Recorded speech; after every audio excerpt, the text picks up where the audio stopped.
আর মাঝখানে হচ্ছে এই যে হচ্ছে ওয়াচ টাওয়ার, আর এর ঠিক পাশটাতেই হচ্ছে জেটি।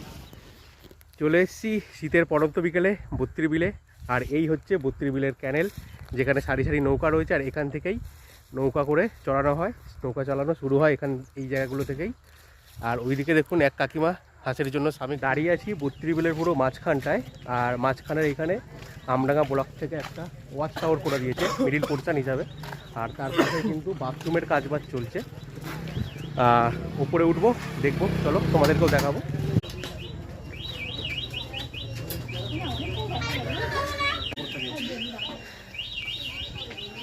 এই যে টাওয়ারের উপর দিয়ে এরকম শেড আছে, আর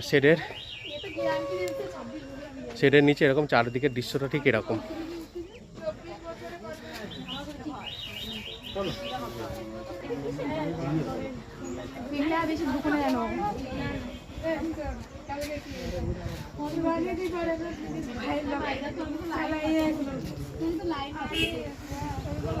উপর থেকে এই নিচে ভিউজটা কিন্তু দারুণ লাগছে। আর এই হচ্ছে আপাতত ওয়াচ টাওয়ারের সিঁড়ি।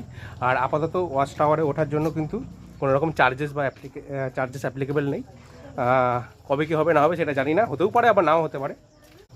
তো যাদের কাছে ড্রোন নেই, আপনারা ভাবছিলেন যে কীভাবে শ্যুট করবো, এখান থেকে একটা ওয়াচ টাওয়ারের উপর থেকে একটা সুন্দর একটা ভিউ নিতে পারেন। তো অবশ্যই বত্রি বিল আপনারা ভিজিট করবেন। এই যে হচ্ছে ওয়াচ টাওয়ার, আর এর ঠিক পাশটাতেই হচ্ছে জেটি। মূল ক্যানেলের এখান দিয়েই এই নৌকা বিহার করার জন্য একটা জেটির ব্যবস্থা করেছে। তার ঠিক এই পোর্শনটা আছে এই যে।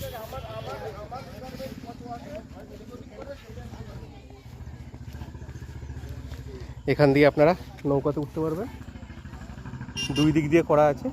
এখানে একটা পোর্শন, ওইখানে একটা পোর্শন। ওয়াচ টাওয়ারের পাশে কিন্তু বত্রি বিলে আগে চায়ের দোকান ধাবা ফাওয়া তো ছিলই, আর এখন কিন্তু এই সমস্ত দাদাদের দোকানও চলে এসছে। ঘুগনি থেকে শুরু করে ওখানে বিভিন্ন পিয়ারা মাখা টাকা শুরু করে এভরিথিং পাওয়া যাচ্ছে, এভরিথিং। তুমি প্রত্যেক দিন বসো না এখানে?